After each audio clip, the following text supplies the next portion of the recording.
Hey everyone, it's Matt here. All right, all right, all right. It's your friend Will here. How's it going? So today what we're going to talk about is how to make your MVP successful. Specifically, we're going to talk about how complex should you make your MVP. If you are building a product, you are probably very ambitious about its scope. You probably want to have a lot of cool features to be able to satisfy your end users. But guess what? You're not going to be able to satisfy all of your ambition, all of your vision at the beginning because you have lack of resource and time. So in order for you to have a successful minimum viable product, it is critically important for you to keep in mind what is the core functionality and how do you make an MVP that can help you propel your business to the next level. A good way of trying to decide how complex you should make your MVP is looking at what market you're in. If it's a very competitive market and there's a lot of solutions that are similar to yours, your MVP is probably going to turn out to be a bit more complex because you're going to need to show more to show what makes you different. But if it's a new market, new product, you could probably get away with something as simple as essentially a landing page to show that there's interest and validate it. So, and also a good way to have what we call the pyramid of product designing is that you separate the layer of features. For instance, there's the functional requirements, functional features. There's also the reliability features, which allow your product to be more reliable and enhance your product so that it's more scalable. And there's also the usable capability consideration so that it's intuitive for you, easier for your user to use.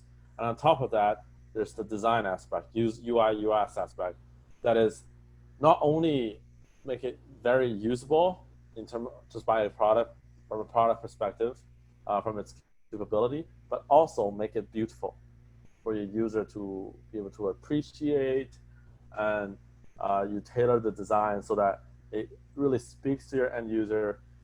So this pyramid, obviously the most important, most fundamental part is the functional requirements. Your product needs to be functional in order to be called a product. But in so many cases, people tend to focus on the bottom layer. They spend 90% of the time and energy, or even higher, on building every individual module that make up their grand vision of what the end product is going to be like. And that is very, very time-consuming and also very, very expensive money-wise. The right approach is actually taking a thin slice of every aspect. You want to actually just have the core functionality of your functional features, and you want to make sure it's reliable. You can offer that easily to the user. You want to have a killer design to be able to captivate your audience throughout the usage of your app or product. Because if it doesn't look nice, it's going to be hard to validate because your core audience might not even give it a chance if they think it looks ugly. Right, so what Matthew was trying to say is that design is very important. Aesthetic matters nowadays, especially when there are so many apps with like excellent design out there, and consumers are used to seeing really nice design and having good experience. Just as a very basic example, for instance, Uber, right? Uber doesn't have a bunch of fancy capabilities in the beginning. Uber just basically behaves like a marketplace that connects two dots: the people who's able to offer rides and people who needs a ride, right? Just facilitating this transaction is all that Uber was offering, and it focused on its core functionality. It didn't care about the other functionality. It didn't turn into a super app. Like, for instance, Microsoft Office, right? It had Microsoft Office literally encapsulated all the use cases in a business setting. Focusing on the core functionality is not enough. You also need to make sure you test out the water on the market. You need to find the product market fit. You need to make sure that what you are thinking really speaks out to your end user. And the best way to test that out is to quickly create a minimum viable product and see how the market responds to it, whether or not you're able to generate significant amount of traction, or whether or not you're able to generate sales from just creating that core functionality. And if the answer is yes, then congratulations. It is now very easy for you to scale up. And you have to also make sure that you keep in mind who is your end user. You have to make sure you articulate the message and build a product revolve around your end user. Like for instance, if it's an online educational platform, chances are your end user is going to be young professionals who are looking to learn additional skill sets. So you need to make sure that your product is tailored specifically for those young professionals and sort of help them see the value of your product. And then say if your product is a peer-to-peer shoe exchange platform, then chances are your end user is probably going to be shoe enthusiasts, like people who love to collect or buy shoes, right?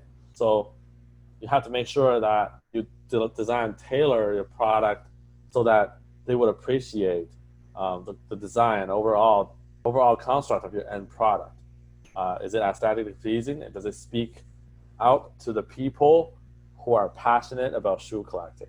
And not only that, you also have to focus on being data-driven nowadays. Let the data do the talking. But during this testing the water stage, this is a good opportunity to find your product market fit by letting the data do the talking. During this time, you might find out that maybe your audience reacts to the MVP in a way that you didn't expect. Maybe one of the other features are more interesting. Maybe one of the other minor features are a bit more interesting to them during the stage. So you might decide to build new MVP focusing on those features to help scale your product.